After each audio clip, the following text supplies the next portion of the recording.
Hi, everyone. David Chao here, host of the Center for Asian American Christianity podcast. It's my delight to introduce our friend and colleague, Chrislyn Choo, who I met recently at the Philadelphia Our Story, Our Faith conference. And we got to talking about storytelling, about learning of our family's history and roots, which was in line with the Philadelphia conference and some of the spiritual and perhaps even healing effects that story gathering and storytelling has. Chrislyn, could you introduce yourself to our audience? Yes. Hi, David. Hello, everyone. My name's Chrislyn, or my Chinese name Zhuqi, and I am an expression of many, many people's dreams and hopes. And I am just deeply curious about the questions that drove my ancestors and yours, and understanding how our stories have, far more in common than it may appear on the surface, but just trying to understand what it means to be this multitudes of self, and then how I can steward all of that care that's been poured into me, into how I express as an artist, a storyteller, helping other people feel more rooted. But that's kind of the meta that deeply drives the questions that I am living into. When we spoke last time, you mentioned several projects in the past that captured your passion for story gathering and storytelling. You've done some work with My China Roots. Hmm. You've had some experience with documentary filmmaking and perhaps more currently with the Parents Are Human project. Can you tell me how you got involved with these projects and what the through line is? How are these projects related to each other? Yeah, I mean, one of my favorite quotes is that you give the medicine that you yourself need. And I think that's pretty much it. Like, I came to my China roots and first learned about them. And my China roots is a genealogy team that is based in Singapore, China, and has global presence supporting the Chinese diaspora, overseas Chinese descendants, to trace their roots. And that includes everything from the family history research to literally being, detectives, boots on the ground in China for you to go back to your ancestral villages and just follow that hunch and see, like, what's left, who's left, are there any pieces here we can, reconnect. And if there are, then let's put together a trip, a roots trip for your family to actually travel back together and experience coming back to the homeland, and all that that might bring up. So just deeply healing, yeah, deeply healing journey. And I was led to that when I turned 25 and had like a quarter life century identity crisis, and at that point had graduated from college. And I went to college in Durham, North Carolina, in the South, and found myself, exploring neuroscience and film, and just wondering, like, why does the brain tell stories? Like, why do we just keep making up stories and searching for meaning, even if those stories are completely untrue, but they feel true, and so they must be true. And we just project them on everything, and that's what we live out again and again. So I was just deeply curious about both the science and the craft of that. That led me to video production. I found myself handed a camera, going into the homes of many families from all different kinds of backgrounds. And just in that context, in the racialized South, as an Asian American woman, I was just like, what does it mean for me to have this space and have this body and have my perspective telling the stories of all these other families? And so it just kind of came to a point where I was like, to steward this power and this privilege well, to craft a narrative and turn a lens on someone else, like, I need to take the time to turn that lens on my own background and understand, like, how am I connected to everyone else, and what is the context, because I'm not just, a random point that just randomly appeared and just floating through, passing by. Like, I leave impact where I go, for better or for worse, and I would like to leave other people better off. So it was kind of all these questions. When I turned 25, I was like, okay, I'm going to leave my video production, like, work for now, and put that on pause in the States, and then go to China and spend some time just really, like, letting my own relationship with that land unfold, because I've heard all these stories about China, from my parents and grandparents and other people and the media, right? But I'm like, I want to let this land, this culture speak to me for herself, themselves. So yeah, I moved to Beijing at 25 and just kept asking these questions enough until someone was like, hey, you should probably connect with My China Roots. They might be able to help you. And sure enough, they did. And they were also looking for, content creator support at that time. So I joined the team, but they were very much like, yeah, for you to tell these stories, like we want you to experience that healing for yourself too. So you get it. And so yeah, they helped me go back to my ancestral villages. We can dive deeper into this, but so many pearls just came to the surface just being present there, and was deeply healing for closing the gaps between all the different parts of me that are like Malaysian, Chinese, American, Christian, artists, scientists, like all these different pieces that have their own narratives attached to them. But what does it mean to be an integrated whole? Yeah, basically, that was kind of the first garden or cradle, I got to really sink into getting to know and feel out each part and how they feel together in different contexts. So that was, my China roots. And basically, since that time, like through the pandemic, shifted doing more online community work because everything was online at that point. I craved connection with the folks that I met in China while I was in the pandemic on lockdown with my parents in the US. So I created the community that I myself, wanted to just feel that sense of belonging, even though I was no longer in China. And then from there, came out to the Bay Area, where I'm now in Oakland, California, because here there's just such a deep legacy and history of storytellers, activists, artists who've come before me and shaped, this is the birthplace of Asian America. So I just really wanted to be in the presence of my, living ancestors here, but just yeah, really be a student and collaborate, with everyone else in my generation here as well, which is then where I reconnected with one of my good friends from college, Joseph Lamb, who founded Parents Are Human.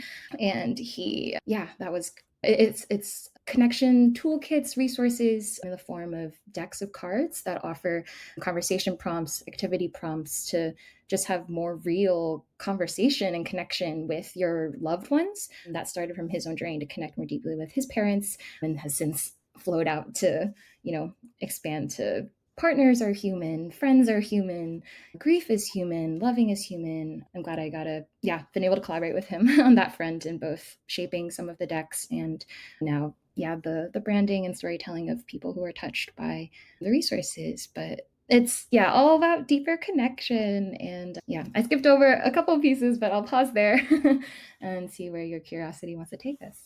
So, Chrislyn, there's one thread that you shared about traveling back to China and exploring your family's past.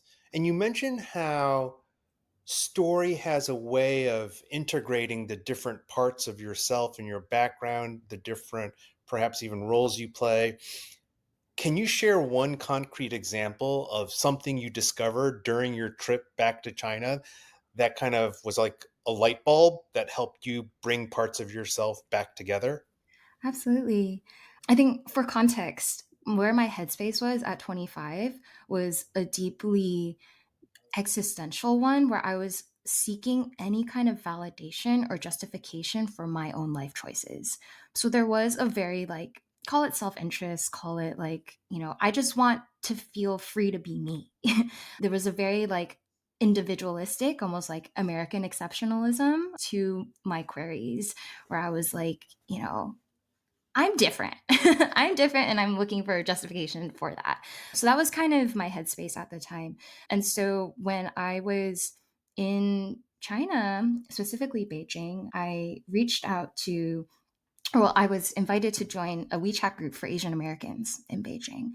And I remember when I first went to the meetups and met the organizers, they were like, oh, you grew up in the East Coast? Like, we can tell. And I was like, what do you mean? And they're like, yeah, like, you're asking all these questions and, sharing how, like, you grew up feeling competitive with other Asians and that you're seeking this belonging. And the organizer had grown up in California on the West Coast with a lot of Asian community and knew what that sense of support felt like. And I was like, oh, dang, like, was it that obvious? Like, wait, like, I'm not so unique in my pain and suffering. So that was like kind of the first, like, ooh, okay, kind of cracking that sense of, okay, I'm not alone and I'm part of this larger story here, right? And we went to the Overseas Chinese Museum, History Museum in Beijing together. And that was the first time I got to see my own family in history and just this sense of like, oh my gosh, like I am part of this larger story. Like, for example, I've always grown up knowing that my grandfather, my grandmother on my mother's side, well, and also my father's side, my grandfather, they were all teachers. My grandfather was the principal, the headmaster of a Chinese language culture school in Penang in Malaysia, where he migrated to from Fujian province in southern China and ended up making his home there for the rest of his life. So that's where, my mom and my dad were born and raised. But he was the headmaster of the school. I've heard so many stories, I've seen so many pictures, but at the museum in Beijing, that was where I got to actually see like an exhibit dedicated to education and how overseas Chinese like put so much resources into trying to preserve their mindset, their beliefs, their values, Confucianism, and more through the overseas Chinese schools that they would start wherever they migrated to outside China. And so like seeing the pictures and being like, wait, like the way that everyone's standing and like holding, even like shaking each other's hands, I was like, wait, like this is exact, like I have the same photos, like, I have the same like heirlooms. And I was just, it was just like artifacts that I've only seen at random families' homes, but then suddenly seeing them in context in the museum, I was like, oh wow, this is where it belongs. Like, whoop, okay, like you go on this shelf, right? This is like this is your home in terms of archiving, organizing frame. So I think that yeah, and of course there were like exhibits on all the wars that have been affected overseas Chinese to cause them to emigrate in the first place, and starting to realize like, oh, okay, the stories that my dad told about his mom growing up under Japanese occupation in Malaysia and how she had to like run to the hills and eat potatoes and hide while the soldiers were there, and then finally like start her own hairdressing like hair salon, but her main clientele were the wives of Japanese soldiers.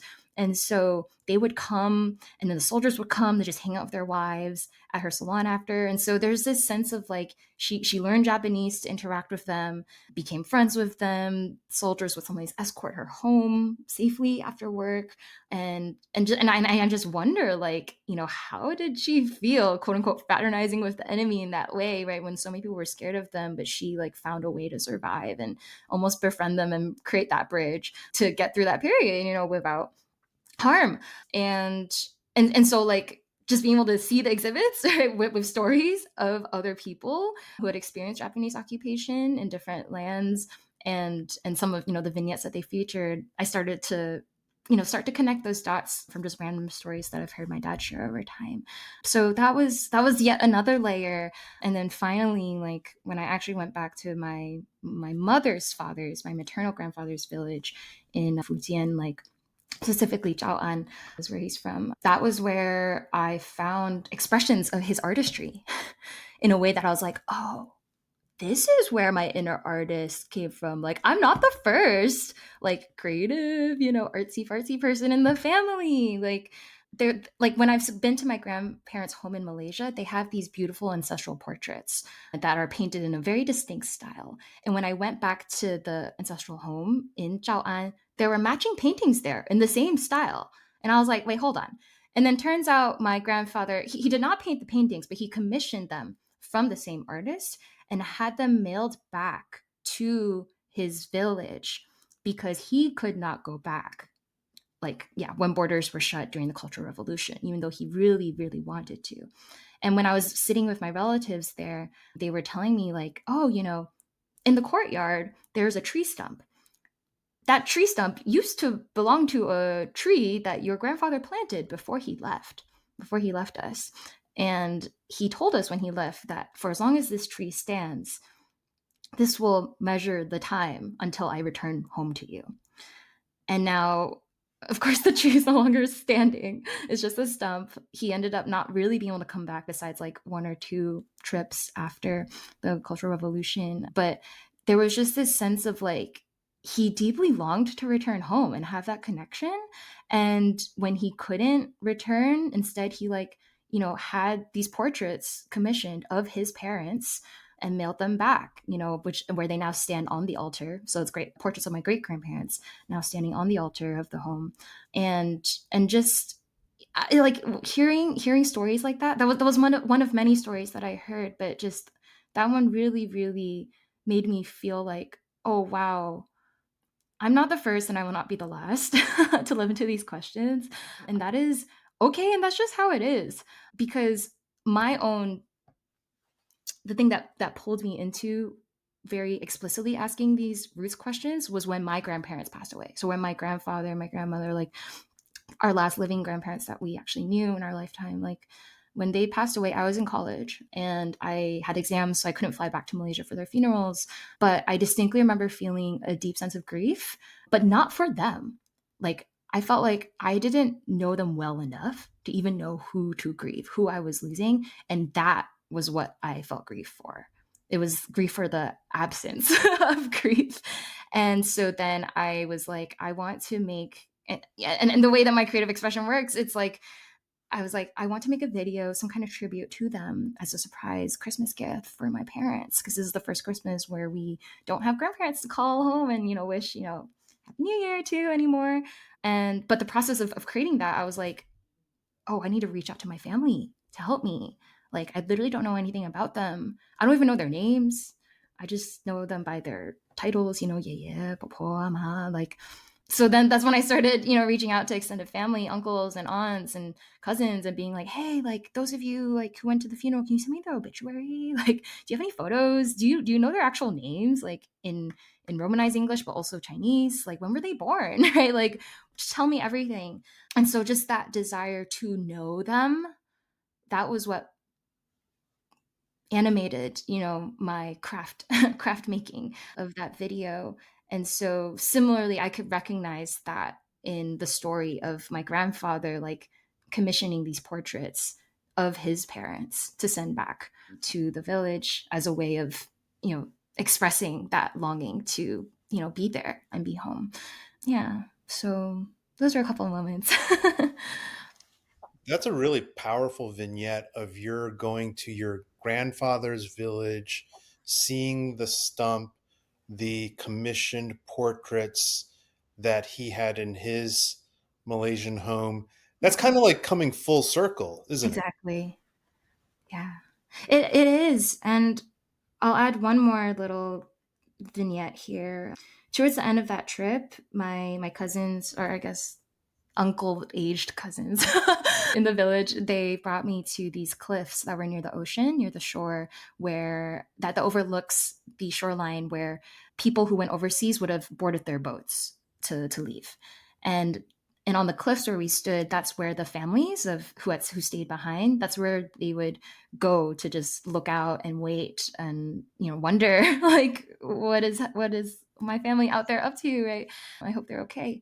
And when I was there, one of my friends who joined the trip with me to help like document it, she shared a quote that's like a Tibetan proverb, and it's, on every journey you must die once, and the person who leaves must not be the same as the one who arrives. And in that moment, I just felt this deep sense of like, oh my goodness, like my grandfather was the one who left, and now I'm the one who has arrived. And there was that full circle sense of like, whoa, like I thought I was just doing this for me, but oh my gosh, I could feel there was like a like that fulfillment of a long held wish, by the ghost, the spirit, right, of my grandfather's wish to return, and so many others like him. And so there was a very holy like sense of awe and reverence standing there on those cliffs that just held so much of that. It was like the air was like pregnant, with that longing for belonging. Yeah. So full circle is the perfect phrase. I love the image of the cliff, kind of the vista onto the water, and thinking about family members who are not there physically, but are there in their presence or memory. That's Yeah. really evocative. Chrislyn, in some of our earlier conversations, we connected the practice of story gathering and storytelling, maybe I can Mm. just say story work as a short, Yeah. with kind of mental health and Mm. sort of healing and trauma, these kind of topics. And I have a couple of questions in this bucket.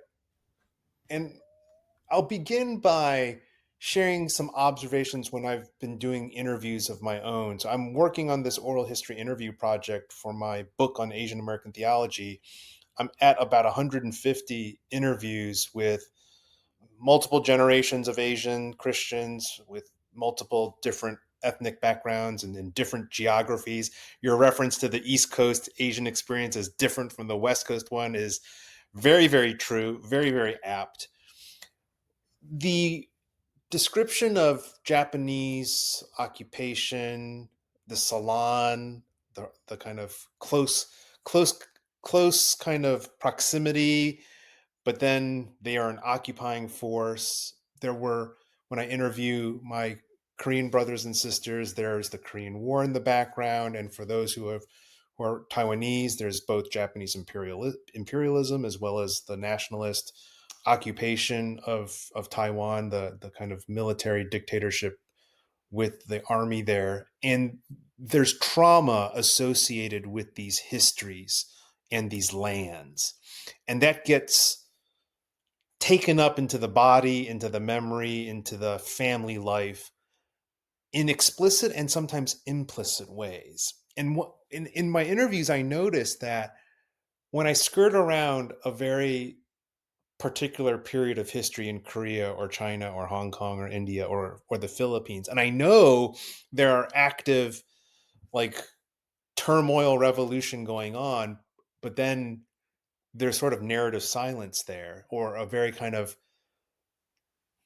like a top line description of their life, and I probe further and they don't want to talk about it, I notice, oh, there's something that cannot be said here, whether it's a loss of a family member, the death of a loved one, a memory that is maybe too painful to verbalize.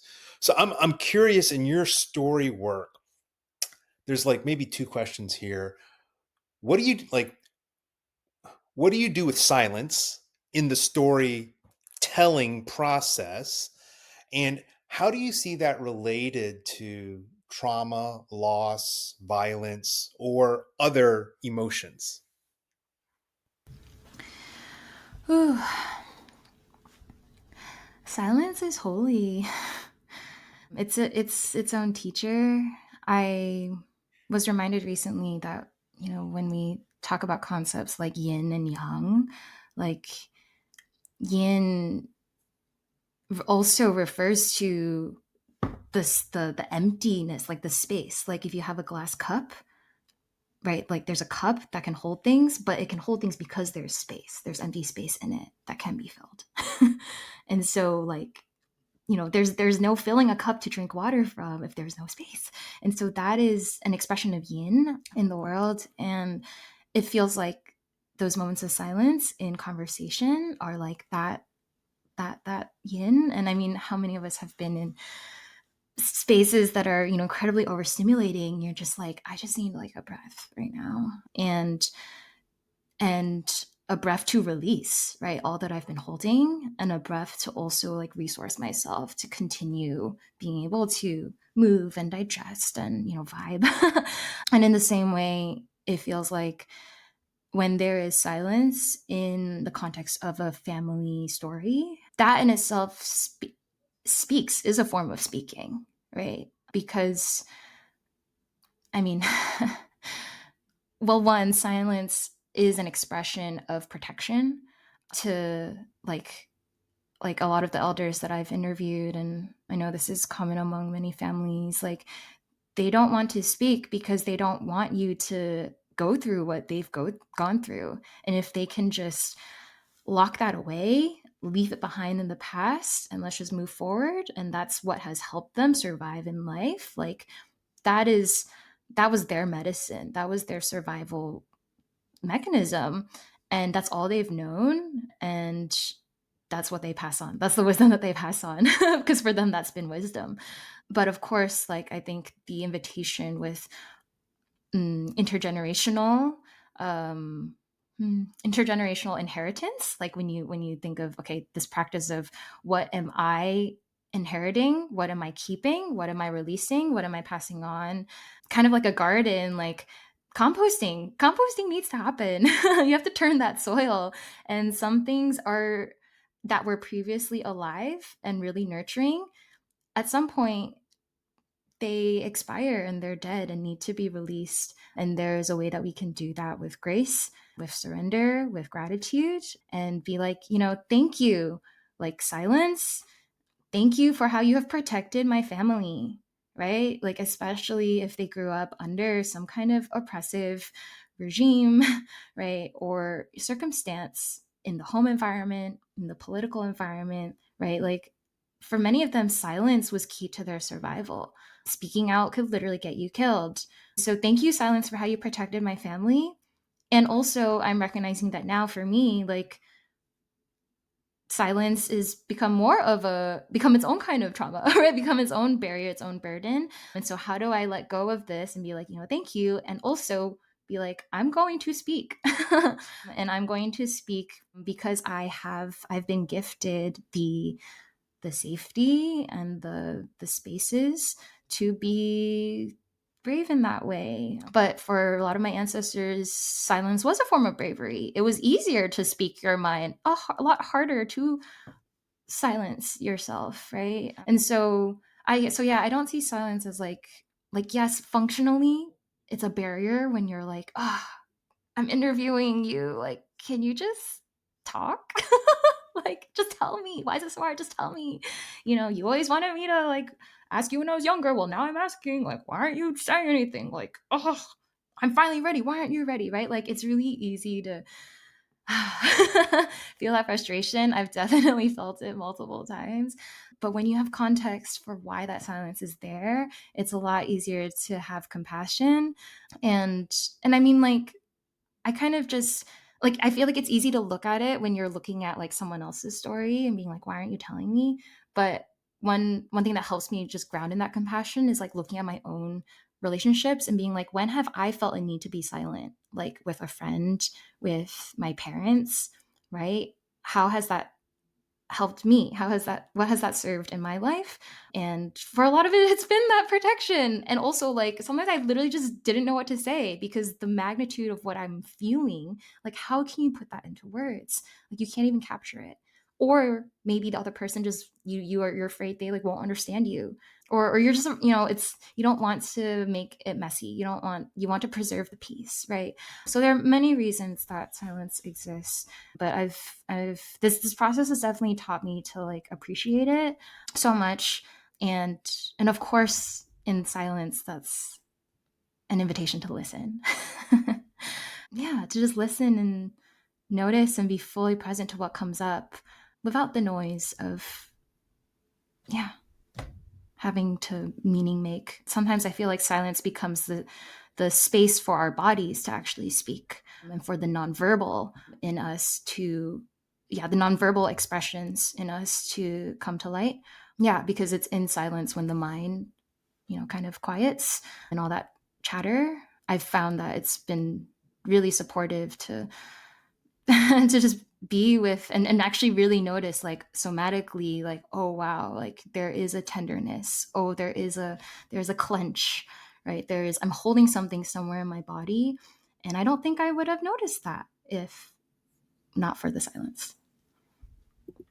Wow, very profound and spiritually powerful meditation on silence as even as a spiritual practice. Yeah. So thanks, Chrislyn. We've spoken a bit about intergenerational trauma, the story work, and how it could bring healing. So I want to unpack in your observation, experience, working with others, how does story work lead to healing? And then so that's kind of the big bucket. There's a smaller bucket in here about, this is something you mentioned in the past, healing going backwards in time. Like, what is that about? Ooh, okay, both merit their own episodes. I'll start with one, see where it leads. I'm sure it will connect at some point to your second one. I'll loop back around. Hmm. So in story work, there are multiple roles. Right? There are listeners, there are tellers, there are witnesses, sometimes, maybe interchangeable listeners. There are those who are asking, bringing forth, interviewing, say. And I have found that for each of those roles, getting to experience being in each of them, they're all healing in their own ways. And so maybe I'll go one by one. Being in the and I'll speak from my own experience for myself. Being in the role of storytelling, like having even now, right? You are holding space for me to tell my story, right? But it's also not just my story, right? I'm telling many people's stories as I'm telling mine, because their stories have traveled through me, right? And have moved through me, and they have stuck with me. They have given me metaphors, given me meaning. They've clarified old stories, right? Given birth to new ones. So, in that sense, like, I am a community and like a mosaic of all of those stories, even though it's quote unquote my story. But it's really ours. And I think when I tell my story every time, it feels like this opportunity to reconnect the dots. And sometimes things change. And also in neuroscience, like, it's been shown scientifically that memories are most subject to change when they are accessed. So anytime you ask someone to tell a story, and this kind of happens in interrogation situations too, like the story changes over time the more you get asked. Or if you know that grandparent that started off telling the story one way and then over a decade, like it kind of changes and this thing gets hyperbolized and this thing like is not important anymore or whatever. Like stories change with each telling. So as a practice, it's kind of a container. It's a container for meaning making to evolve.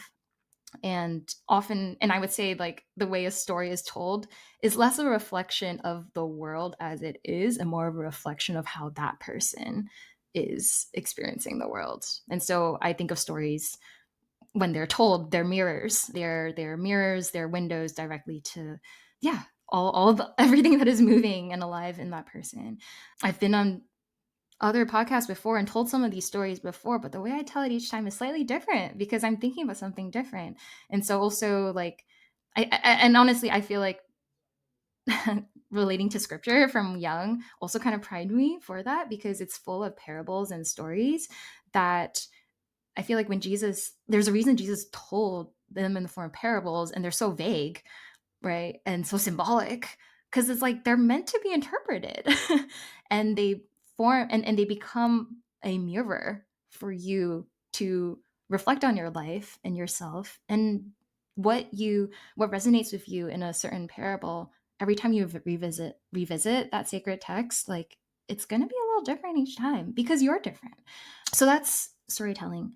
As for being the story, what is the word I use? The story interviewer, the person who's, drawing the story out, listener slash question asker, seeker, maybe story seeker. I found when I'm interviewing, it is a very sacred space because I get to ask questions that are shaping how the person I'm interviewing is telling their story and drawing those dots.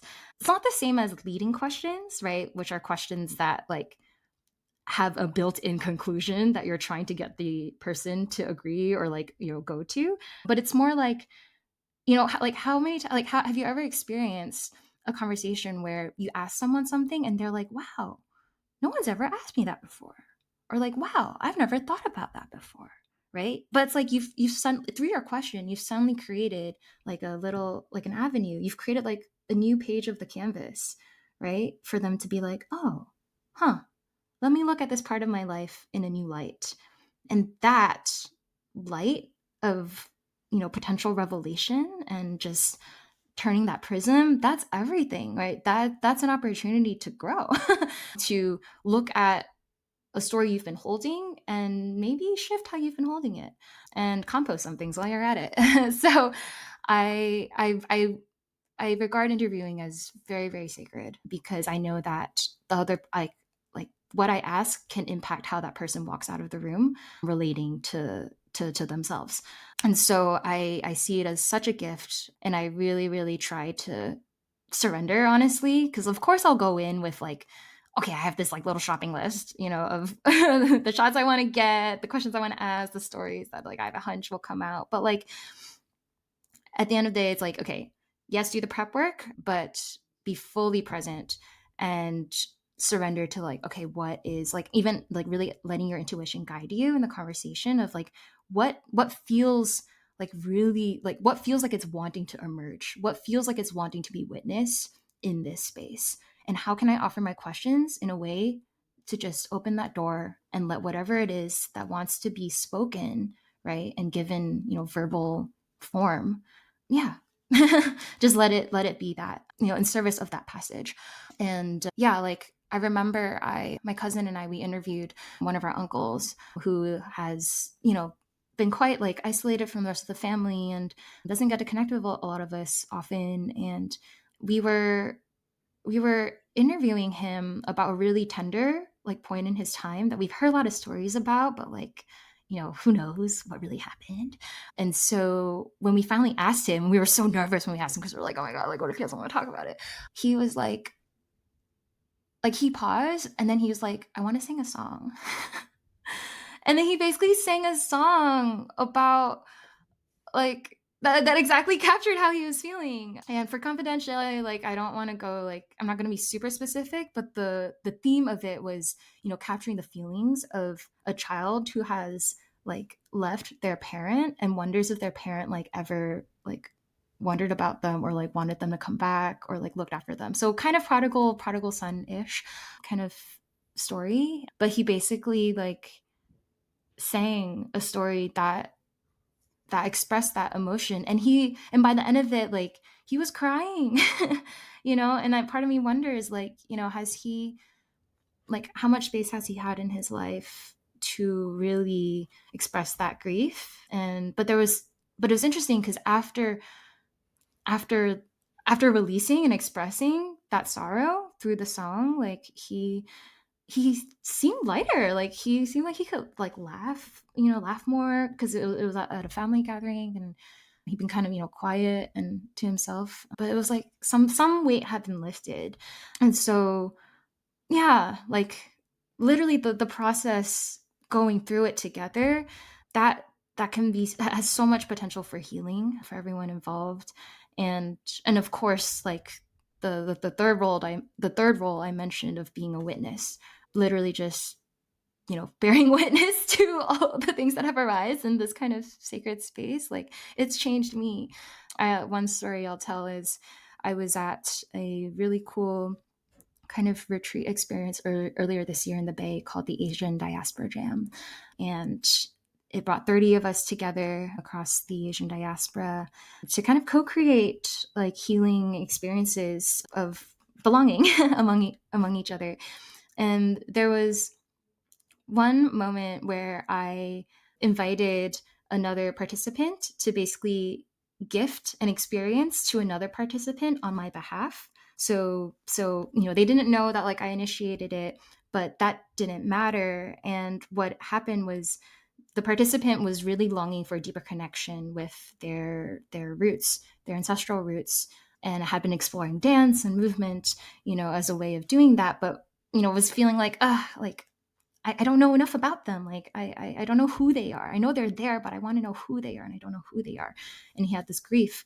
But since dance was a form that felt alive for him, we basically like extended this invitation to everyone to embody his ancestors and basically almost do this like contact improv constellation with him where everyone just embodied like, okay, we are your ancestors dancing with you.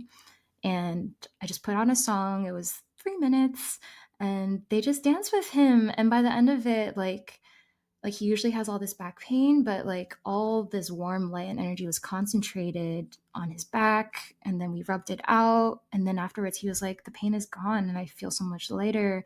And even though I still don't know who they are, I feel held by them. And so there was something about like, you know, offering ourselves in service to give this person an embodied experience of being supported by their forebears. And for me, like, since it was a secret and he didn't know I initiated, all I could do was just sit there and witness. And I was bawling. And there was this sense of like, I I know what it's like to feel held in this way, and I so deeply want this person to feel that too. But like in the end, I ended up just receiving that back in turn because I could feel my ancestors in the room kind of just dancing over everyone too. And I was just like, what a gift. Like literally all like any ego instincts or artist drives to like be known and be seen and like all this kind of stuff, like all those kinds of motivations, they all just melted away. And there's a sense of like it is enough, like literally to witness someone else's healing and like homecoming in this moment, like that is enough. And that's what this is about. It's literally not about you know yeah, the product or the accolade or whatever. It's just that this person is more whole and healed. Last question, practical question. Hmm. Let's say someone who's been listening to our podcast conversation gets very intrigued to do oral history interviews with their family. They're going to begin with their family, maybe move out to their church. What practical advice do you have for someone wanting to interview their grandmom or grandpa?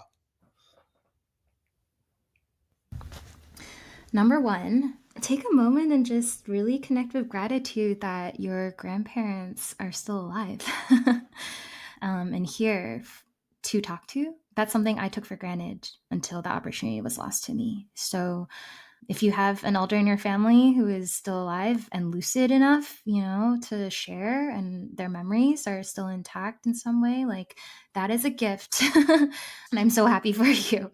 Practically speaking, the first thing is, ask them, right? Like, would they be interested in sharing?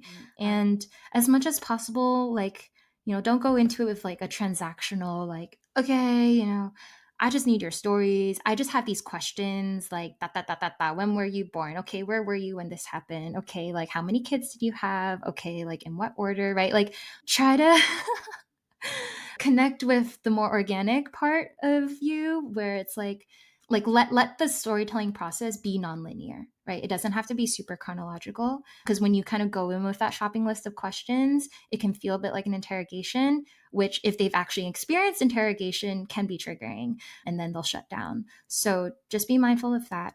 But I would say like, take the time to okay, actually, hold on. Step one, I would say like literally write down like what are you most curious about, right? Like take a moment to reflect, like why do I even want to connect with my grandparents? What is it I'm looking for? Is it looking for a deeper relationship with them?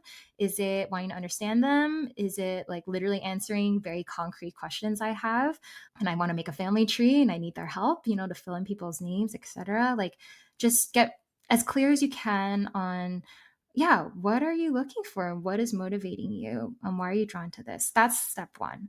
And then step two, it's, yeah, like the person that you want to connect with, get a feel for how interested are they? How open are they? And do not be afraid to rally like a team around you and ask for support. So, like, for example, if there's a language barrier, which is the case, for many immigrant families, right? Like, ask another relative to help you translate, be there to help facilitate the conversation, right? Share your questions and intentions with your allies, so that they're on the same page, and maybe invite them too, right? Like, see if there's anyone else in the family, a cousin or a sibling or whoever, another aunt or uncle that is interested too. Like, then you can basically collaborate, and it's much easier because yeah, at least for me, like some of my aunts, like my older aunts, they can tell me more about my mom than my mom can tell me about my mom. because they saw my mom grow up.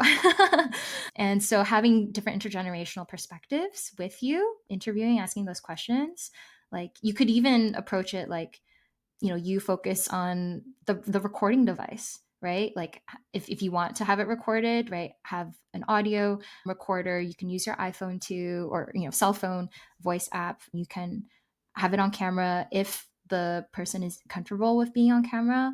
But or maybe you just have a notebook, right? But some way to take the notes. And if you are able to like, get helping hands, like you can delegate it so that, you focus on the note taking and the preservation piece while someone else drives the conversation. So if your like parent is more comfortable speaking in say like a dialect that you don't speak, right? Have another family member do that interview, and then you focus on making sure that it's recorded.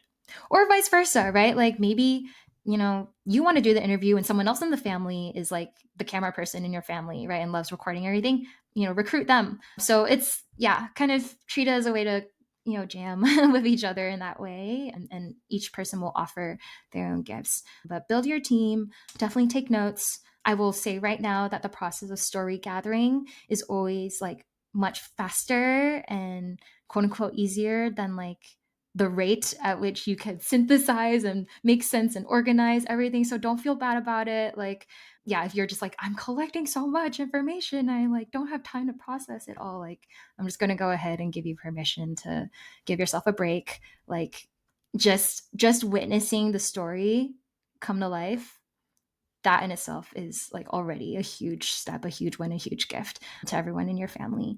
Yeah. And then the other thing I would say is also like, don't be afraid to have it happen over multiple touch points in different contexts. Like certain memories will come out literally just in different contexts. Like when I interview my parents in the US, I get a different side of them than when I interview them when they're in Malaysia, where they grew up.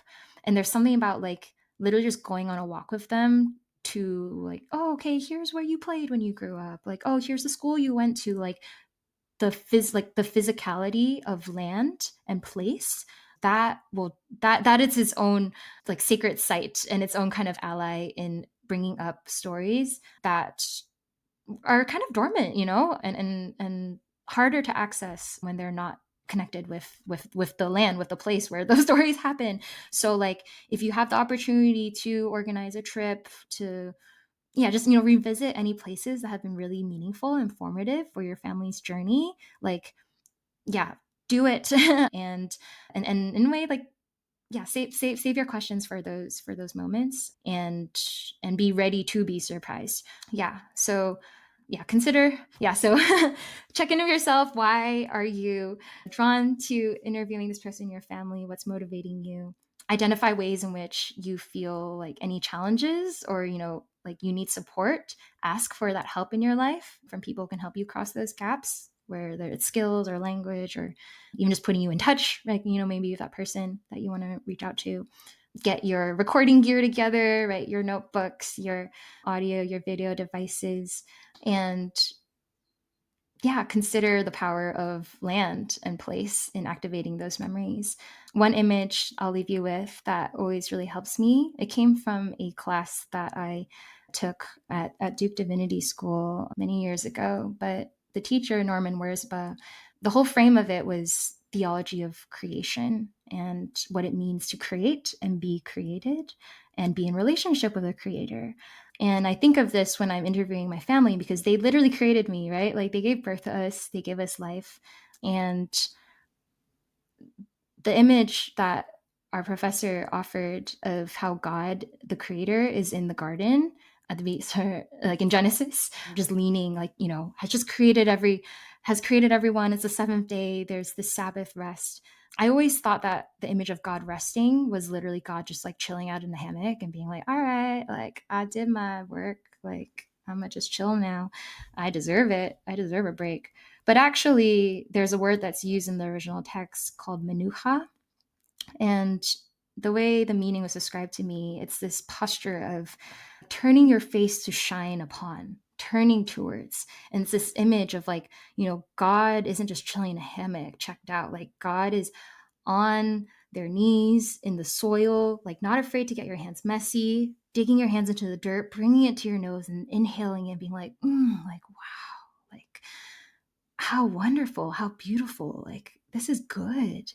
I cherish this. There's a reverence, there's an awe, like I want to nurture this and so good, and in that way that God the creator turns their face to shine upon humanity and creation in that way, I'm like, I think the imago Dei, the image of God in us, we're invited to turn that face to shine upon each other. And I my most beautiful memories with my parents are when their face is shining upon me, I'm shining upon them. It's usually when we're playing games around the mahjong table or video games and just laughing and singing and, being silly. But there is a sense of like this process, I hope, will allow you to feel the warmth and radiance of your family's love for you and give you opportunities to make them feel loved in turn. Especially with all the ways in which, we just hurt each other so much and there's so much prickliness. But that's literally the reason, like, for the Parents Are Human project I mentioned earlier, like literally through the repetitions of just a question card, right? Asking a simple question like, what was your favorite food growing up? Who were your best friends? That might seem like very simple and not that deep, but that's what our nervous systems need when we're used to expecting that, a casual conversation might just turn into a big fight without you realizing it. And so, if that's your norm with your family, where relationships feel kind of tender and tense, and you might step into a landmine at any moment, like just know that it's okay to start with really quote unquote safe conversational topics because that helps both your nervous system and your family's nervous system like build up those reps one by one of like positive safe touch points where it's like, okay, whew, we had a moment and none of us like, felt like we had to defend our lives to each other, like, whew, okay. And that is healing. That is healing. And anything, any wonderful stories you discover in the process is extra cherries on top. I think that's a really beautiful image to leave our listeners with, how God's face shines upon us and how our faces can shine upon each other when we listen and tell our stories. Chrislyn, thank you so much for having this conversation with me.